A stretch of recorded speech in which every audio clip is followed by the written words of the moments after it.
Faith. Everyone has some level of faith. According to the Bible, faith is being certain that what we hope for is going to happen. It is being certain of what we cannot see yet.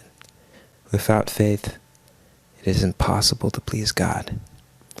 Those who come to God must believe that He exists, and they must believe that He rewards those who seek Him.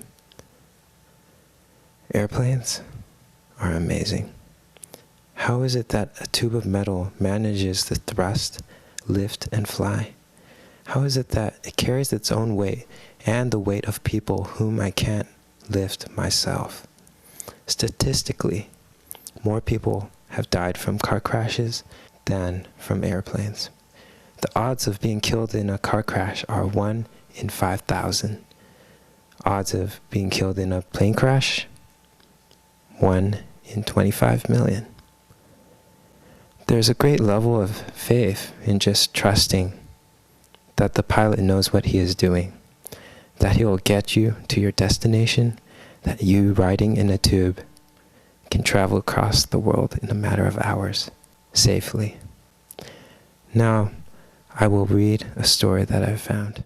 You can follow along with me in your video. You will know when it's time to turn the page when you hear the chime like this. Let's begin now. Years ago, I was enthralled as I listened to a pastor who for several years had faithfully served the church. His executive responsibilities had taken him all over this country. As he concluded his message, he told one of the most frightening yet thought-provoking experiences of his life. He had been on a long flight from one place to another.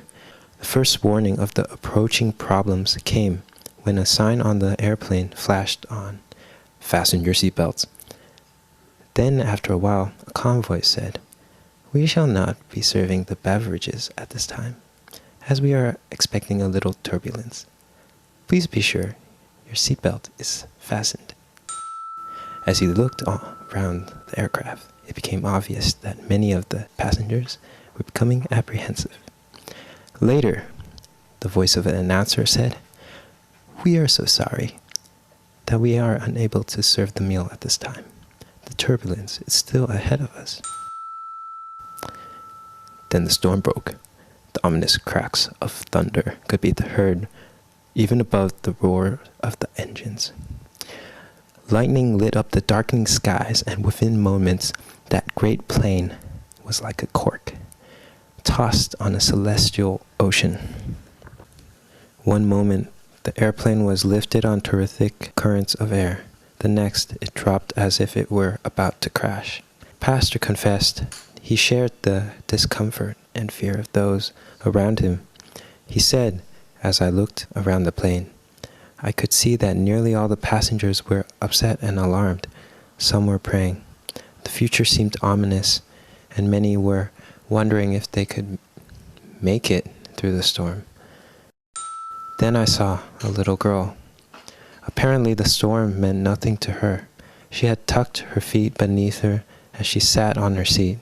She was reading a book, and everything within her small world was calm and orderly. Sometimes she closed her eyes, then she would read again. Then she would straighten her legs, but worry and fear were not in her world.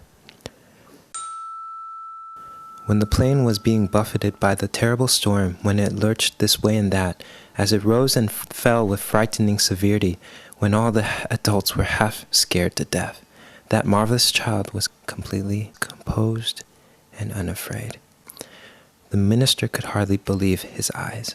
It was therefore not surprising that when the plane finally reached its destination, that all passengers were hurrying to disembark, and our pastor lingered to speak to the girl whom he had watched for such a long time.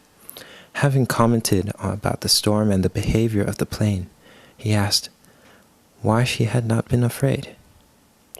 The child replied, "Because the pilot's my daddy, and he's taking me home. There are many storms that buffet us. Remember, our father's the pilot. He He's in control. He's taking us home.